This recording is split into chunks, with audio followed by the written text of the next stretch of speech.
दोडामार्ग तालुक्यात खाण प्रश्न पेटलेला आहे। स्थानिक आमदार माजी मंत्री दीपक केसरकर या ठिकाणी आले होते। त्यांनी आज तिथले अधिकारी असतील, आंदोलक असतील यांची सुद्धा चर्चा केलेली आहे। आपण त्यांना विचारणार आहोत की नक्की या चर्चेमध्ये काय झालेलं आहे आणि आंदोलनाची स्थिती कुठपर्यंत आली आहे।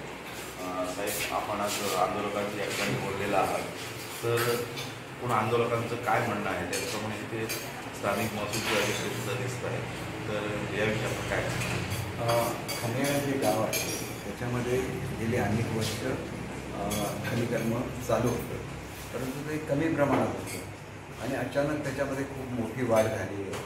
त्याच्यामुळे ग्रामस्थांच्या मनामध्ये भीती अशी आहे की मधला जर डोंगर खचला किंवा तिथं काय झालं तर गावांमध्ये पाणी येऊ शकतं, हा मुख्य त्यांचं आहे। आणि त्याच्यामुळेच मी कमिटी नेमायचे निर्देश दिलेले आहेत, ज्याच्यामध्ये इलाकाचे एक्झिक्युटिव्ह इंजिनियर असतील, खनिकर्म अधिकारी असतील, वैज्ञानिक असतील, तहसीलदार असतील आणि यांनी 4 मुद्दे त्यांना दिलेले आहेत की अशा तऱ्हेचा काही धोका गावाला निर्माण होऊ शकतो का, मुद्दाप्रमाणे दिलं आहे। दुसरं हे खनिकर्म कशा रीतीने नियंत्रित करायचं, कारण खडी तर लागते, रस्ते करायला लागते, घरं बांधायला लागते, परंतु ते किती प्रमाणात करायचं ह्याला सुद्धा मर्यादा असते। त्याच्यामुळे पूर्वी किती केलं जात होतं, आता किती होतं आणि त्याच्यावर नियंत्रण कसं आणता येईल त्याच्यावर सुद्धा अभ्यास आहे। दुसरं खनिकर्म ज्याला होतं त्यावेळेला वाहतुकीचा प्रश्न निर्माण आहे।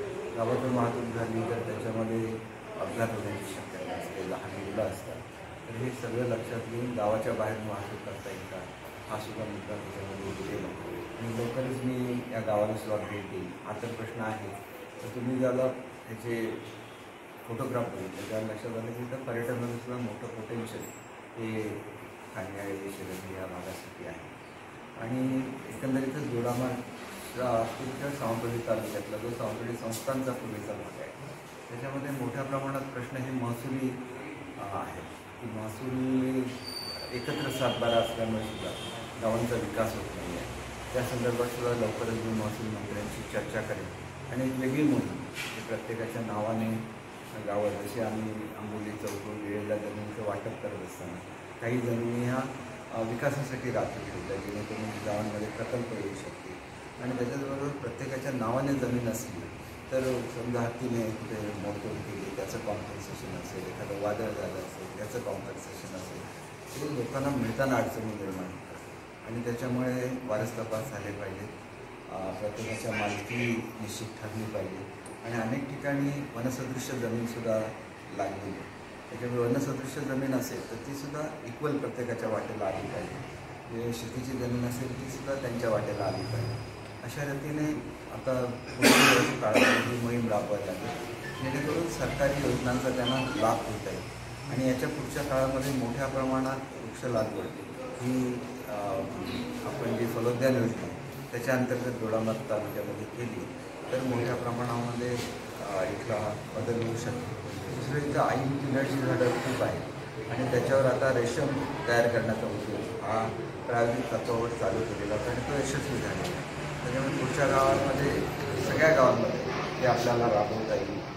काजूचं मोठ्या प्रमाणात लागवड ही पूर्वीसुद्धा दोडामार्ग तालुक्यामध्ये अधिक ती वाढवायला लागेल आणि काजूच्या बुंदाला जर योग्य भाव दिला, आता तर आपल्याला माहिती आहे की काजूचा भाव 170 रुपयाच्या आसपास गेलेला आहे, परंतु काजू बोंडाला जर भाव मिळाला तर 20 रुपये त्याच्यामध्ये अधिकचा शेतकऱ्याला फायदा होऊ शकतो। या सगळ्या गोष्टींचा विचार झाला पाहिजे आणि मी जास्त वेळ मतदारसंघामध्ये असतो त्याचा फायदा निश्चितपणे लोकांना होईल आणि कुठलाही विकास होत असताना ग्रामस्थांना विश्वासात घेऊन तो विकास झाला पाहिजे। पण आजच्या या आंदोलनात आपण जे बैठक घेतली त्या आंदोलकांचं समाधान झालं, त्यांच्याच मागणीप्रमाणे ही कमिटी नेमलेली आहे आणि त्याच्यामुळे त्यांनी त्याच्यामध्ये कोण कोण असावं हे सगळं ग्रामस्थांनीच सांगितलेलं आहे तर आणि हे कामसुद्धा साधारण उद्या किंवा परवापासून सुरू होईल। त्याच्यामुळे निश्चितपणे त्यांच्याच मागण्याप्रमाणे हे सगळं केलं। त्याचप्रमाणे तिथे जिल्हाधिकाऱ्यांनी त्या खाणी आहेत त्या अधिकृत आहेत असं म्हटलेलं आहे, परंतु एकूण जर तिथे भौगोलिक परिस्थिती पाहिजे तर त्या धरणाच्या आतमध्ये खाणी असल्याचं दिसतं, याबद्दल काय? एक गोष्ट अशी आहे की ह्याच्यावर कमिटी नेमलेली आहे, मुळात अनेक वर्ष जुन्या खाणी आहेत तर मोठ्या प्रमाणात खनिकर्म सुरू झाल्यामुळे हे प्रश्न निर्माण झालेले आहेत, तर त्याच्यावर नियंत्रण आणणं आवश्यक आहे आणि ते नियंत्रण आणलं पाहिजे 100%.